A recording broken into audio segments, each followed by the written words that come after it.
할렐루야. 사랑하는 대강의 가족 여러분, 오늘 하루도 하나님의 말씀과 동행하는 삶이 되길 소망합니다.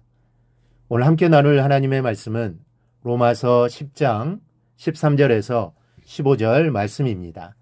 누구든지 주의 이름을 부르는 자는 구원을 받으리라. 그런즉 그들이 믿지 아니하는 일을 어찌 부르리요? 듣지도 못한 일을 어찌 믿으리요? 전파하는 자가 없이 어찌 들으리요? 보내심을 받지 아니하였으면 어찌 전파하리요? 기록된 바 아름답도다 좋은 소식을 전하는 자들의 발이함과 같으니라. 아멘. 부뚜막에 소금도 집어넣어야 짜다고 했습니다. 즉 아무리 귀한 것이라도 그것을 효과적으로 활용할 때 그 가치를 나타낸다는 말입니다. 제 아무리 맛을 내고 부패를 방지하기는 귀한 소금이라도 부뚜막 온기에 그냥 있을 때는 아무것도 할 수 없는 무가치한 것입니다. 그런데 그리스도인들이 바로 이 소금과 같습니다. 귀한 존재들이긴 하지만 자칫 전혀 무가치하고 무능한 존재로 전락할 수도 있는 존재가 바로 그리스도인들입니다. 자기만의 구원만 겨우 간직하고 있을 뿐 복음을 증거하는 사명을 감당하지 못하면 있으나마나한 존재가 됩니다. 이 바울이 오늘 말씀에서 강조하는 것이 바로 이 복음 전파에 관한 것인데, 바울은 15절에서 이렇게 말하고 있습니다. 보내심을 받지 아니하였으면 어찌 전파하리요? 기록된 바 아름답도다 좋은 소식을 전하는 자들의 발이여 함과 같으니라. 오늘은 이 말씀을 중심으로 여러분과 함께 복음 전파에 대해 살펴봄으로써 귀한 은혜를 나누고자 합니다. 첫째, 복음을 전하는 자들을 파송하신 분은 하나님이십니다. 15절은 보내심을 받지 아니하였으면 어찌 전파하리오라고 했습니다. 보내심을 받았다는 자체가 보내신 분이 계시다는 것을 입증한다는 말입니다. 우리를 보내신 분은 하나님이십니다.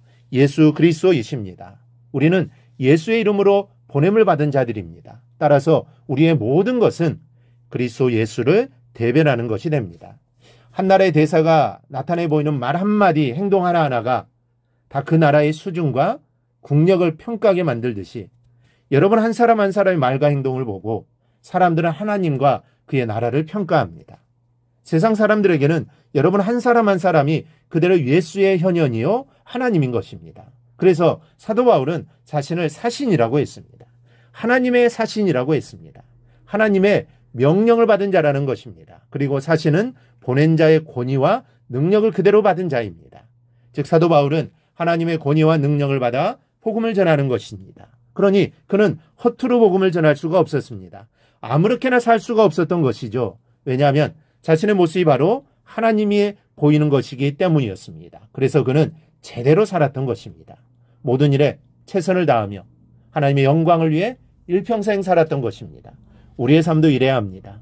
내가 하나님의 사신이요 하나님의 백성이요 성도라는 것을 기억하고 그 이름에 맞는 삶을 살아야 합니다. 그리고 하나님의 보내심을 받은 자답게 당당하게 사랑하고 또 당당하게 복음을 증거해야 하는 것입니다. 둘째로 세상에서 가장 아름다운 자는 복음을 전하는 자라는 사실입니다. 여러분, 세상에는 아름다운 것이 참 많습니다.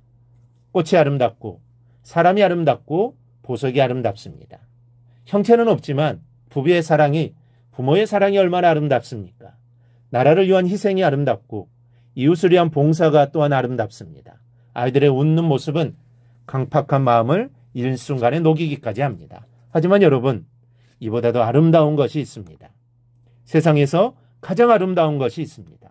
그 무엇과도 비교할 수 없는 아름다움을 간직하고 있는 그것은 바로 복음을 전하는 사람과 그 사람의 인생입니다.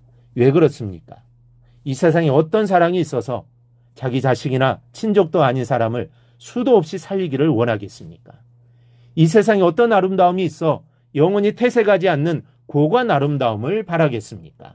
이 세상에 어떤 미소가 있어 죽어가는 자들의 마음을 녹이고 생기에 찬 생명의 웃음을 번지게 할 수 있겠습니까?